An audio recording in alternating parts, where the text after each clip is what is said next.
To determine the size of the neutral conductor for a 1500 kV amps 13.8 kV to 480 volts 277 volts Y-connected transformer, when the unbalanced load is unknown and assuming a full neutral, you can follow this procedure. Firstly, calculate the neutral current. Since the unbalanced load amps are unknown, assume the worst case scenario where the neutral carries the full secondary current. Therefore, the neutral current equals the secondary full load amps, which is 2255 amps. Secondly, determine the neutral conductor size. The neutral conductor size should be at least equal to the largest phase conductor size. In this case, each phase has 6 500 kc mil conductors. Therefore, the neutral conductor size should be 6 500 kc mil. It is important to always check local codes and standards for specific requirements regarding neutral conductor sizing. If the actual unbalanced load amps are known, the neutral conductor size can be adjusted accordingly to optimize the system performance. It is recommended to consult with an electrical engineer for proper sizing and installation of the neutral conductor. Let's delve deeper into the process and provide a comprehensive explanation to ensure a thorough understanding. We'll start by explaining the fundamental principles behind neutral conductor sizing, move on to the calculation of the neutral current and the determination of the conductor size, and conclude with additional considerations and best practices.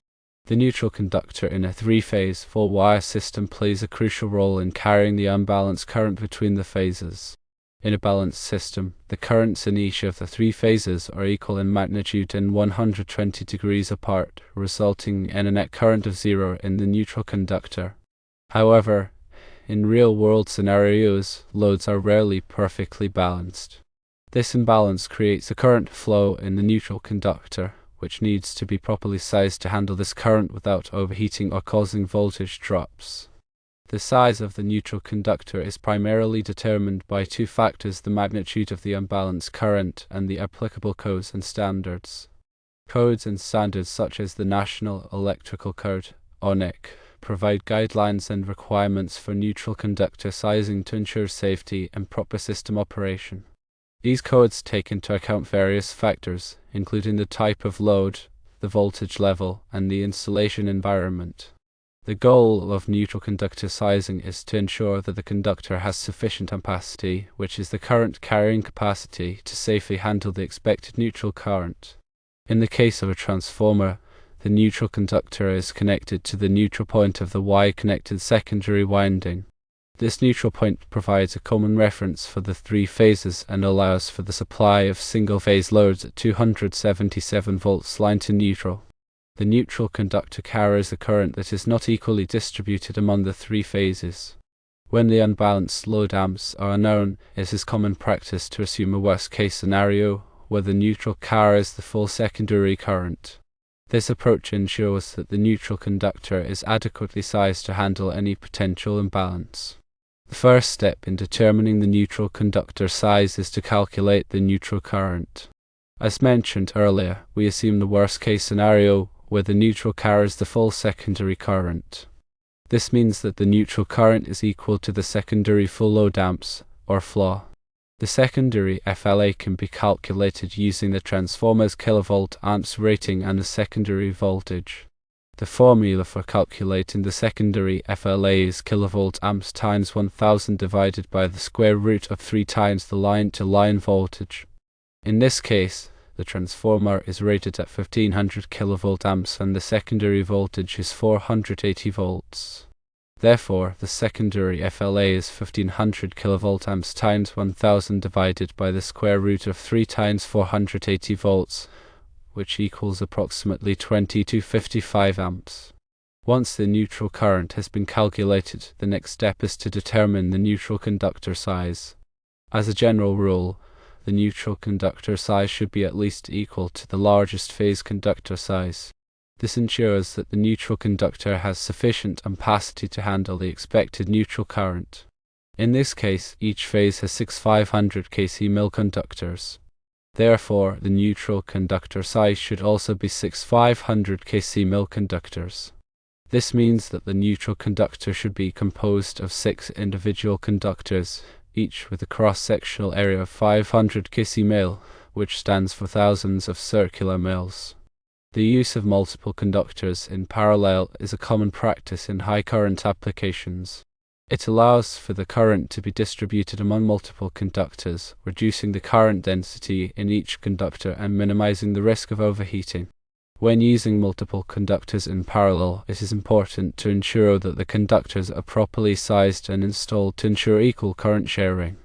This can be achieved by using conductors of the same material, size, and length, and by ensuring that the conductors are properly terminated and connected. In addition to the general rule of sizing the neutral conductor to be at least equal to the largest phase conductor size, there are also specific requirements and considerations outlined in the NEC. For example, NEC Section 220.61 provides guidelines for calculating the neutral load for household ranges and dryers. This section allows for a demand factor to be applied to the neutral load, which can reduce the required neutral conductor size. Similarly, NEC Section 220.20 provides guidelines for calculating the neutral load for electric discharge lighting. This section requires that the neutral conductor be sized to carry the maximum neutral current, which may be greater than the phase current in some cases. It is important to carefully review and understand the applicable NEC requirements for neutral conductor sizing to ensure compliance and safety. In addition to the NEC requirements, there may also be local codes and standards that need to be considered. Local codes and standards may have additional requirements or restrictions regarding neutral conductor sizing, depending on the specific application and location. It is always a good practice to consult with the local electrical inspector or authority having jurisdiction to ensure compliance with all applicable codes and standards. While the assumption of a full neutral is a conservative approach, it may not always be necessary or practical. If the actual unbalanced load amps are known, the neutral conductor size can be adjusted accordingly to optimize the system performance and reduce costs. For example, if the unbalanced load is known to be relatively small, the neutral conductor size can be reduced to match the expected neutral current. However, it is important to carefully consider the potential for future load growth or changes in the unbalanced load when making this decision. It is also important to ensure that the neutral conductor is still adequately sized to handle any potential imbalances, even if they are not expected under normal operating conditions. In some cases, it may be necessary to install a larger neutral conductor than is strictly required by the NEC or local codes. This may be done to improve the system performance, reduce voltage drops, or provide additional capacity for future load growth. For example, in a critical facility such as a hospital or data center, it may be desirable to install an oversized neutral conductor to ensure maximum reliability and uptime. It is recommended to consult with an electrical engineer for proper sizing and installation of the neutral conductor. An electrical engineer can perform a detailed analysis of the system load and operating conditions to determine the optimal neutral conductor size. They can also ensure that the neutral conductor is properly installed and grounded to minimize the risk of electrical hazards. The installation of the neutral conductor is just as important as the sizing. Proper grounding and bonding techniques must be followed to ensure a safe and reliable electrical system. The neutral conductor should be connected to the grounding electrode system at the service entrance to provide a low impedance path for fault currents.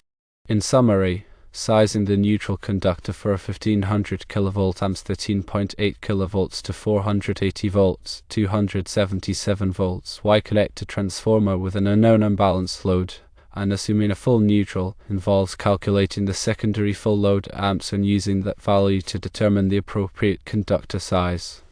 The neutral conductor should be at least equal to the largest phase conductor size, which in this case is 6 500 kcmil conductors.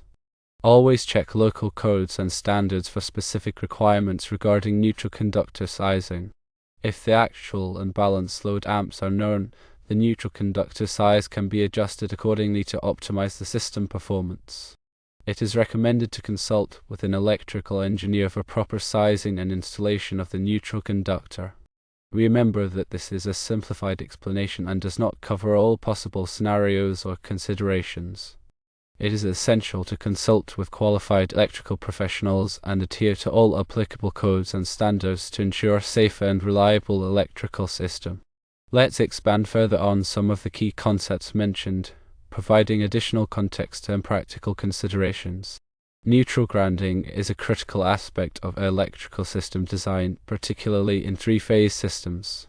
The purpose of grounding the neutral is to provide a low impedance path for fault currents to return to the source, which helps to quickly trip protective devices like circuit breakers and fuses, minimizing the risk of electrical shock and equipment damage.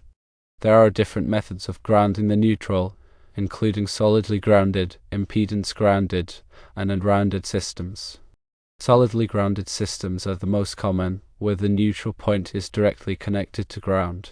Impedance grounded systems use a resistor or reactor to limit the ground fault current, which can reduce the stress on equipment during a fault but may also make it more difficult to detect high impedance faults. Ungrounded systems, as the name implies, do not have a direct connection to ground and are typically used in applications where even a momentary interruption of power is unacceptable. The choice of grounding method depends on factors such as the type of load, the voltage level, and the desired level of system reliability. In the case of a 480 volts, 277 volts Y-connected transformer, a solidly grounded neutral is the most common and recommended practice. The neutral conductor is connected to the grounding electrode system, which typically consists of ground rods, ground plates, or a metallic water pipe. The grounding electrode system provides a connection to the earth, which helps to stabilize the voltage and provide a reference point for the electrical system. In addition to grounding the neutral, it is also important to bond all metallic enclosures, equipment, and raceways together to create an equipotential plane. Bonding ensures that there are no voltage differences between different metallic parts, which can prevent electrical shock hazards. Bonding is typically achieved by using bonding jumpers, which are conductors that connect different metallic parts together. The bonding jumpers should be sized according to the applicable codes and standards, and should be installed in a way that minimizes impedance. The National Electrical Code, or NEC, provides detailed requirements for grounding and bonding in Article 250. This article covers topics such as grounding electrode systems, equipment grounding conductors, bonding jumpers, and ground fault protection. It is essential to carefully review and understand Article 250 to ensure compliance with the NEC requirements. Another important consideration in neutral conductor sizing is the presence of harmonic currents. Harmonic currents are currents that are multiples of the fundamental frequency, which is typically 60 Hz in the United States. These currents are produced by nonlinear loads, such as electronic devices, variable frequency drives, and fluorescent lighting. Harmonic currents can cause a number of problems in electrical systems, including overheating of conductors, transformers, and other equipment, increased voltage distortion, and interference with sensitive electronic devices. The neutral conductor is particularly susceptible to harmonic currents, as it carries the sum of the harmonic currents from all three phases. In a balanced three-phase system, the tripling harmonics, which are the odd multiples of the third harmonic, such as the third, 9th, and 15th harmonics, add up in the neutral conductor, while the other harmonics tend to cancel out. This means that the neutral conductor can carry a significant amount of harmonic current, even if the fundamental current is relatively low. To mitigate the effects of harmonic currents, it is important to properly size the neutral conductor to handle the additional current. The NEC requires that the neutral conductor be sized to carry the maximum unbalanced load, plus any harmonic currents that are present. In some cases, it may be necessary to install a larger neutral conductor than would be required based on the fundamental current alone. It is also important to use appropriate filters and other mitigation techniques to reduce the level of harmonic currents in the system. Filters can be installed at the source of the harmonic currents, such as at the output of a variable frequency drive, or they can be installed at the service entrance to protect the entire electrical system. In addition to harmonic currents, another factor that can affect neutral conductor sizing is the presence of single-phase loads. Single-phase loads, such as lighting, receptacles, and small appliances, are typically connected between one phase and the neutral. When single-phase loads are not evenly distributed among the three phases, it can create an imbalance in the system, resulting in a neutral current. To minimize the neutral current due to single-phase loads, it is important to distribute the loads as evenly as possible among the three phases. This can be achieved by carefully planning the layout of the electrical system and by using load balancing techniques.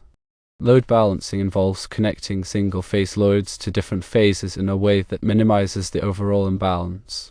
For example, if one phase has a heavier load than the other two, some of the loads can be moved to the lighter loaded phases to balance the system. In addition to load balancing, it may also be necessary to install a larger neutral conductor to handle the additional current due to single-phase loads. The NEC requires that the neutral conductor be sized to carry the maximum unbalanced load, which includes the current due to single-phase loads. In some cases, it may be necessary to install a separate neutral conductor for each phase to minimize the neutral current. This is known as a multi-wire branch circuit, and it is commonly used in residential and commercial buildings. A multi-wire branch circuit consists of two or more ungrounded conductors, one grounded conductor, and a single equipment grounding conductor. The ungrounded conductors are connected to different phases, and the grounded conductor, which is the neutral, is shared by all of the ungrounded conductors. The equipment grounding conductor provides a path for fault currents to return to the source, and it is connected to the grounding electrode system. Multi-wire branch circuits can help to reduce the neutral current and improve the overall efficiency of the electrical system. However, it is important to follow the NEC requirements for multi-wire branch circuits to ensure safety and proper operation. In particular, it is important to ensure that the ungrounded conductors are connected to different phases and that the grounded conductor is properly sized and installed. The information provided here is for educational purposes only and should not be considered a substitute for professional engineering advice. Electrical systems can be dangerous, and it is important to consult with qualified professionals and adhere to all applicable codes and standards to ensure safety and proper operation.